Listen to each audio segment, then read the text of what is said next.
السلام علیکم ورحمۃ اللہ۔ ترجمہ تفسیر القرآن الکریم، سبق نمبر 1012، سورۃ الاحزاب، آیت نمبر 1 تا 3، پارہ نمبر 21۔ اعوذ باللہ من الشیطان الرجیم،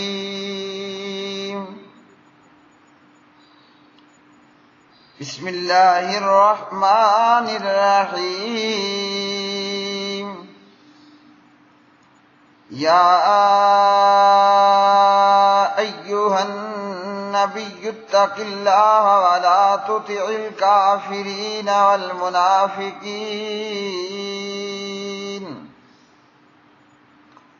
ان اللہ کان علیما حکیما، واتبع ما یوحی الیک من ربک، ان اللہ کان بما تعملون خبیرا، وتوکل علی اللہ وکفی باللہ وکیلا۔ اللہ کے نام سے جو بے حد رحم والا نہایت مہربان ہے۔ اے نبی، اللہ سے ڈریے اور کافروں اور منافقوں کے کہنا مت مانیے، یقیناً اللہ ہمیشہ سے سب کچھ جاننے والا، بڑی حکمت والا ہے، اور اس کی پیروی کر جو تیرے رب کی جانب سے تیری طرف وحی کی جاتی ہے، یقیناً اللہ اس سے جو تم کرتے ہو ہمیشہ پورا باخبر ہے۔ اور اللہ پر بھروسہ کیجئے، اور اللہ وکیل کی حیثیت سے کافی ہے۔ یا ایھا النبی، اے نبی، اتق اللہ، آپ ڈریں اللہ سے، ولا تطع، اور نہ آپ اطاعت کریں، الکافرین، کافروں کی، والمنافقین، اور منافقوں کی، ان اللہ کان، ہے، علیما، خوب جاننے والا، حکیما، نہایت حکمت والا، واتبع، اور آپ پیروی کریں، ما، اس چیز کی جو یوحا وحی کی جاتی ہے، الیکا، آپ کی طرف، من ربی کا، آپ کے رب کی طرف سے، انا، بے شک اللہ کانا، ہے، بما، ساتھ اس کے جو تعملون، تم عمل کرتے، خبیرا، توکل، اور بھروسہ کیجئے، اللہ، اللہ پر، اللہ وکیلا، کارساز۔ آج کے سبق میں سورۃ الابتداء اور شروعات۔ اللہ پاک پروردگار سے دعا ہے کہ اللہ خالق و مالک کما حقہ بیان کرنے کی توفیق عطا فرمائے۔ اللہ پاک پروردگار سے دعا ہے کہ اللہ سبحانہ و تعالی ہمیں کتاب و سنت کی شمع بنائے، اور اللہ پاک پروردگار کتاب و سنت پر عمل پیرا ہونے کی توفیق عطا فرمائے۔ سورۃ الاحزاب یعنی غزوہ خندق، اس سورت مبارکہ میں اللہ رب العالمین نے غزوہ خندق کا ذکر فرمایا، جسے غزوہ احزاب بھی کہا جاتا ہے۔ بہت ساری جماعتوں کا، جیسے قریش اور دیگر قبیلے، ان لوگوں نے جمع ہو کر 10,000 لشکر جرار لے کر مدینہ پاک پر، مدینہ طیبہ طابہ پر حملہ کر دیا، اور یہ لشکر صرف 10,000 ہی کی تعداد میں نہیں تھا، بلکہ در پردہ دیگر شیطانی قوتیں اس قبائلی 10,000 لشکر کی پشت پناہ تھیں، جیسے مدینے میں موجود یہود اور مدینے میں موجود منافقین۔ تو یہ لوگ ایک بہت بڑا لشکر جرار لے کر مدینہ طیبہ پر حملہ آور ہوئے، ان کا ارادہ تھا کہ نہ مدینہ طیبہ کو چھوڑنا ہے اور نہ ہی مسلمانوں کو، نہ رہے بانس نہ بجے بانسری۔ ان کا ارادہ کچھ یہی تھا کہ ایک ساتھ بہت بڑا حملہ کر کے مسلمانوں کی ریاست کو اور مسلمانوں کی حکومت کو اور کلمہ پڑھنے والوں کو نیست و نابود کر دیا جائے۔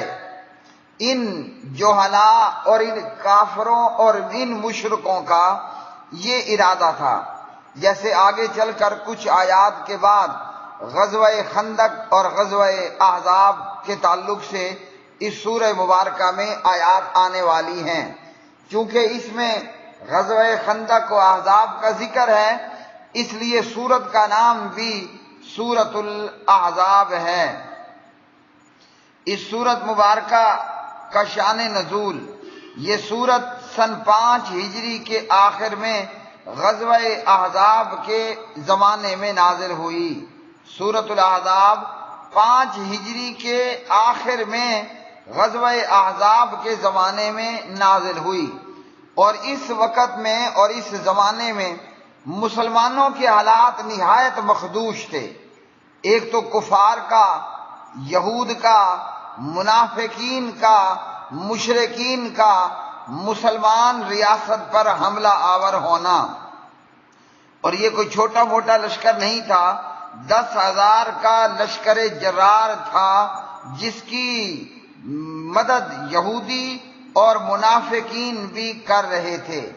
یہاں حالات مزید ابتر یا مخدوش اس طرح ہوئے کہ کچھ ایسے احکامات نازل ہوئے کہ جو زمانہ جاہلیت کی بہت بڑی بڑی رسمیں تھیں۔ جیسے ہمارے معاشرے کے اندر بہت بڑی بڑی رسمیں اور رواجات موجود ہیں، تو زمانہ جاہلیت کے اندر بھی کچھ باپ دادا سے، آباء و اجداد سے ایسی رسمیں اور ایسی رواجات چلی آ رہی تھیں جو ان کے ہاں ایک باقاعدہ مسلمہ دین کی حیثیت رکھتی تھی۔ ان میں سے ایک یہ بھی تھا کہ جس طرح ایک بندہ اپنی سگی بہو کے ساتھ نکاح نہیں کر سکتا، جو کہ اسلام میں بھی حرام ہے، جو کہ اسلام کے اندر بھی حرام ہے۔ قرآن مجید نے فرمایا من اصلابکم، یعنی ان عورتوں سے بھی نکاح کرنا حرام ہے جو ہمارے سگے بیٹوں کی بہویں ہیں۔ اسی طرح قرآن مجید نے کہا وَحَلَائِلُ أَبْنَائِكُمُ الَّذِينَ مِنْ أَصْلَابِكُمْ، یہ سورۃ النساء ہے، پارہ نمبر 4 ہے۔ وَحَلَائِلُ أَبْنَائِكُمُ الَّذِينَ مِنْ أَصْلَابِكُمْ، سگے بیٹے کی بیوی یعنی میری بہو میرے اوپر حرام ہے۔ زمانہ جاہلیت کے اندر یہ رسم بھی تھی، کون سی؟ کہ جس طرح سگی بہو سگے بیٹے کی بیوی سے نکاح حرام ہے، منہ بولے بیٹے کی بیوی کے ساتھ بھی نکاح حرام سمجھا جاتا تھا۔ اسی طرح زمانہ جاہلیت کی رسموں میں سے غلام آزاد ہونے کے بعد بھی وہ قابل نفرت رہتا تھا۔ کوئی شخص اب اگر اپنی لونڈی اور غلام کو آزاد بھی کر دیتا تو آزاد ہونے کے بعد بھی وہ قابل نفرت اور حقیر، گھٹیا اور ردی رہتا تھا۔ ہاں جی، تو پیارے نبی صلی اللہ علیہ وسلم نے کیا کہ اپنے غلام جناب حضرت زید بن حارثہ رضی اللہ تعالی عنہ کو آزاد کر دیا، نمبر 1۔ نمبر 2 یہ کہ آپ نے اسے اپنا منہ بولا بیٹا بھی بنا لیا۔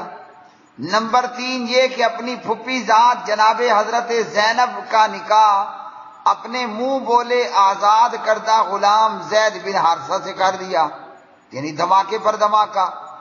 یہ شروعات ہے ہاں جی جاہلیت کے رسموں کو پاؤں تلے روند ڈالنے کی۔ اب وہ لوگ پہلے تو غلام آزاد نہیں کرتے تھے الا قلیل، دوسرا یہ کہ کر دیں تو وہ پھر بھی ردی اور گھٹیا رہتا، یعنی وہ دلت رہتا۔ ایک گھٹیا اور نچلی ذات کا تصور کیا جاتا۔ تو نبی پاک علیہ السلام نے اپنے غلام زید کو آزاد کیا اور اپنی اولاد کے برابر اور اولاد سے بڑھ کر پیار بھی عطا فرمایا۔ سبحان اللہ۔ پھر اتنا ہی نہیں کہ جسے معاشرے کے اندر ردی، گھٹیا اور نچلی ذات کا اور دلت قسم کا سمجھا جاتا تھا، دلت کہتے ہیں ہندوؤں کی گھٹیا ذات اور گھٹیا قبیلہ یا گھٹیا قوم یا گھٹیا لوگ، نبی پاک علیہ السلام نے زید کو زمین سے اٹھایا اور چاند پر بٹھا دیا۔ ہاں جی، پھر چاند سے اٹھایا اور سورج پر سوار کر دیا۔ ایک غلام ہے اسے آزاد کر دیا، دوسرا اسے منہ بولا بیٹا بنا لیا، تیسرا سیدہ زینب اپنی پھوپھی کی لڑکی سے زید کا نکاح کر دیا۔ تو جاہلیت کے پاؤں تلے سے حضور نبی کریم علیہ السلام نے زمین ہی کھینچ ڈالی۔ اب اللہ کا کرنا کچھ یہ ہوا، زید اور زینب کا آپس میں جوڑ نہ بن پایا، زید اور زینب کی شادی کی زندگی نہ چل پائی، تو زید نے طلاق دینے کا ارادہ کیا اور طلاق کر دی۔ نبی پاک نہیں چاہتے تھے کہ زید طلاق دے۔ حضور کی زینب کی طلاق کے بعد یہ حضور کا ارادہ ہوا کہ میں زینب سے نکاح کر لوں، لیکن ان جاہلوں اور چولوں کا کیا کیا جائے گا کہ جاہلیت کے رسوم میں تو ستیلے بیٹے کی بیوی سے نکاح حرام ہے۔ اب اگر یہ کام کیا تو پہلے ہی میں نے جاہلیت کے چھوٹے لا کے موچھے پا دیے، جاہلیت کی رسم و رواجات کو پاؤں تلے روند ڈالا، تو یہ جاہل اور جوہلا تو مزید پراپیگنڈے کا آسمان کھڑا کر لیں گے۔ ہاں جی، تو اللہ سبحانہ و تعالیٰ نے اپنے حبیب اور اپنے محبوب کو فرمایا یا ایھا النبی، اے نبی۔ اللہ تعالیٰ کہہ سکتے تھے آدم کی طرح یا آدم، نوح کی طرح یا نوح، یا ابراہیم، یا عیسیٰ، یا موسیٰ، لیکن علیہ الصلوۃ والسلام اللہ نے یا محمد کہنے کی بجائے یا ایھا النبی کہا صلی اللہ علیہ وسلم۔ تو یہ پیارے نبی کا مقام اور مرتبہ اور رتبہ، اور سورۃ الاحزاب کے اندر اللہ نے اپنے حبیب اور محبوب کو 5 مرتبہ یا ایھا النبی کہا۔ سبحان اللہ۔ تو یہ پیارے نبی صلی اللہ علیہ وسلم کا مقام اور رتبہ۔ پھر فرمایا اتق اللہ، اللہ کا ڈر اختیار کیجئے۔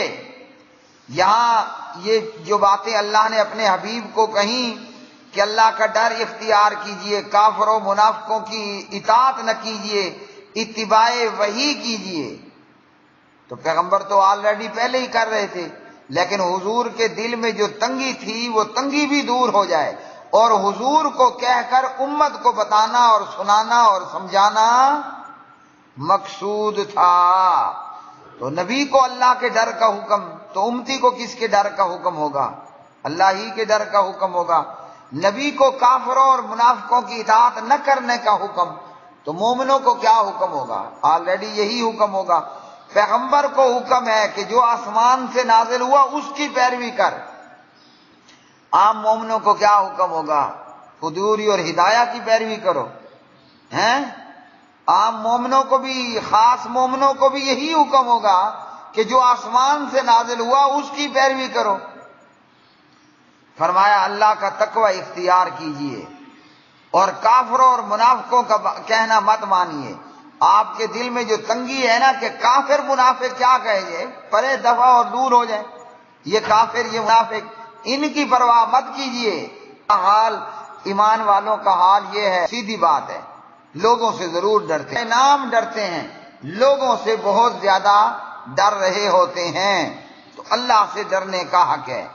ہاں جی، جاہلیت کی رسموں کو کافروں نے جو کہنا ہے وہ کہتے رہیں، کل جہان راضی، اللہ راضی ہے تو سب کچھ بہتر، اللہ ناراض تو سب کچھ خراب اور سب کا سب بیڑا غرق ہوگا۔ اور پھر وہی ہوا، زینب نے طلاق مبارکہ میں آگے آئے گا پارہ نمبر 22 کے اندر، اللہ نے خود ہی تو اللہ نے اپنے حبیب اور محبوب محمد سے کر دیا، فلما قضا وطرن زوجنا کہا لِكَيْ لَا يَكُونَ عَلَى الْمُؤْمِنِينَ حَرَجٌ۔ اللہ نے نکاح کر دیا، خود ہی نکاح کر دیا۔ اور زینب کہا کرتی تھی سب کا نکاح لوگوں نے کیا، میرا نکاح محمد عربی صلی اللہ علیہ وسلم سے اللہ سبحانہ و تعالیٰ نے کیا۔ تو جنا کیوں کیا؟ اس لیے کہ زینب نے بہت بڑی قربانی دی تھی۔ ضروری نہیں ہوتا کہ ہم نکاح کر رہے ہیں کہ وہ ہے حسن و جمال والی یا پیسے اور دولت والی، ہاں جی، یا کوئی اور دنیاوی خوبی ہے۔ بعض دفعہ دینی قابلیت اور قربانیاں دیکھ کر نکاح کیا جاتا ہے۔ میں تو یہ دیکھتا ہوں کہ حضور کا ہر نکاح ہی سبحان اللہ وہ دینی پہلو سے تھا۔ سیدہ خدیجہ سے نکاح کیا، آپ سے کئی گنا بڑی ہیں، حضور 25 کے ہیں، سیدہ 40 کی ہے۔ کوئی جوڑ ہے 25 کا گبرو جوان اور 40 کی اولڈ بڑی عمر؟ کیوں کیا؟ کہ سیدہ خدیجہ بڑی سمجھدار اور عقل مند خاتون تھی، اور پھر وہی ہوا بھی وہی۔ حضور پر وہی نازل ہوئی، جبریل آیا تو سب سے پہلے خدیجہ ہی آپ پر ایمان لائیں عورتوں میں سے، اور ہر طرح سے حضور کا دم بھرا، حضور کا ساتھ دیا۔ تو خدیجہ کی سمجھداری دیکھتے ہوئے رضی اللہ عنہ حضور صلی اللہ علیہ وسلم نے خدیجہ سے نکاح کیا۔ اللہ اکبر۔ سیدہ عائشہ سے نکاح کیوں کیا؟ اس لیے کہ ان کے باپ نبی پاک علیہ السلام کے جگری یار ہیں۔ تو جناب زینب سے نکاح کیوں کیا؟ زینب نے بہت بڑی قربانی دی تھی، بھلا کالے اور غلام سے بھی کوئی نکاح کرتا ہے؟ اللہ اکبر۔ ہو بھی کالا، موٹے موٹے ہونٹ ہوں، ادھر زینب ہو جو سورج اور چاند کی کرنوں کو بھی شرما دے اپنے حسن و جمال میں اور اپنے خاندان اور اپنے شرف و کمال میں، تو بہت بڑی قربانی ہے۔ پھر اس پر یہ کہ اتنی قربانی کے بعد زید اور زینب میں بن بھی نہیں پائی، وہ اللہ والی متلقہ بھی ہو گئی۔ تو قربانیوں کا صلہ یہ تھا کہ ان کی قربانیوں کا خیر مقدم کیا جائے۔ اس لیے حضور صلی اللہ علیہ وسلم نے جناب زینب سے ان کی طلاق ہونے کے بعد نکاح کیا۔ ایک اور بڑا پرابلم بھی تھا، عام طور پر اس معاشرے کے اندر 4 تک شادیاں ہو سکتی تھیں، لیکن پیارے نبی علیہ السلام یہ 5واں نکاح کرنے لگے تھے۔ اس سے پہلے سیدہ خدیجہ ہے، سیدہ سودا ہے، سیدہ عائشہ ہے، حفصہ ہے، ام سلمہ ہے، ہاں جی، اگر خدیجہ کو شامل کریں تو 6 بن جائیں، خیر وہ فوت ہو گئی تھی۔ تو 4 بیویاں موجود ہیں، سودا، عائشہ، حفصہ اور ام سلمہ رضوان اللہ تعالی علیہن اجمعین۔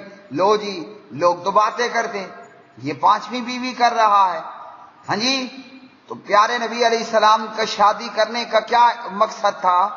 مرد ہے، اپنی شرعی ضرورت بھی پوری ہوگی، لیکن سیدہ زینب کو اس کی قربانیوں کا صلہ اور بدلہ عطا کرنا مقصود تھا۔ اللہ اکبر۔ حضور نے جاہلیت کی یہ رسم بھی پاؤں تلے توڑ ڈالی، اور اللہ نے آپ کو اسی صورت میں آگے چل کر یا ایھا النبی انا احللنا لک ازواجک 4 سے زیادہ شادیاں کرنے کی، انلمیٹڈ نکاح اور شادیاں کرنے کی اجازت دے دی۔ یاد رکھیے کہ عام امتی کو ایک وقت میں 4 سے زیادہ شادیاں کرنا ناٹ الاؤڈ، 4 سے زیادہ شادیوں کی اجازت نہیں ہے۔ اور فرمایا کہ اللہ بڑے علم والا، بڑی حکمت والا ہے، آپ نے آسمان سے نازل ہونے والی وحی کی پیروی کرنی ہے۔ اور اس کے بعد پھر جمع کے صیغے کے ساتھ فرمایا کان بما تعملون خبیرا، جو تم کرتے ہو نا اللہ وہ جانتا ہے۔ تو پتہ چلا کہ پچھلی پوری بات خطاب حضور سے اور حکم تمام کلمہ پڑھنے والوں کے لیے تھا۔ اب یہ کہ جب ہم اتنے بڑے بڑے کارنامے کریں گے، جاہلیت اور معاشرے کی اتنی بڑی بڑی رسومات کو اپنے پاؤں تلے روند ڈالیں گے تو لوگ تو ہم پر حملہ آور ہوں گے۔ بزدل ڈر جاتا ہے، اللہ ہمیں بہادر بنائے۔ بزدل بندہ ڈر جاتا ہے کہ اوہو لوگ تو مار ڈالیں گے، کھا ڈالیں گے، ہیں لیکن مومن کا کام تو ڈرنا کوئی نہیں ہے۔ جب اتنے بڑے بڑے کارنامے سر انجام دیں گے کہ اللہ پر بھروسہ کریں گے اور جاہلیت اور معاشرے کی رسموں کو پاؤں تلے روندتے ڈلے جائیں گے، بت خانے میں بھی لا الہ الا اللہ کا نعرہ تکبیر ہوگا، لوگ تو ماریں گے، لوگ تو پیچھے پڑیں گے، پھر کیا کرنا ہے؟ وتوکل علی اللہ، باڑ میں جائیں لوگ، آپ اللہ پر بھروسہ کریں۔ اور یاد رکھیے صحیح مسلم کی حدیث، اللہ سبحانہ تعالیٰ نے فرمایا میں اپنے بندے کے ساتھ اس کے گمان کے مطابق ہوں۔ ہم نے اللہ پر بھروسہ کر لیا، اللہ کی قسم پوری دنیا جمع ہو کر ہمارا بال بانکا نہیں کر سکتی، لیکن شرط ہے کہ ہم اللہ پر بھروسہ کریں تو نا۔ تو ہمیں حکم ہے کہ ہم اللہ پر بھروسہ کریں، اور قرآن کی آیت کے مطابق فقل حسبی اللہ، ہم حسبی اللہ کا ورد کریں، حسبی اللہ ونعم الوکیل، حسبی اللہ لا الہ الا ہوا علیہ توکلت وہو رب العرش العظیم۔ آخر دعوانا الحمدللہ رب العالمین۔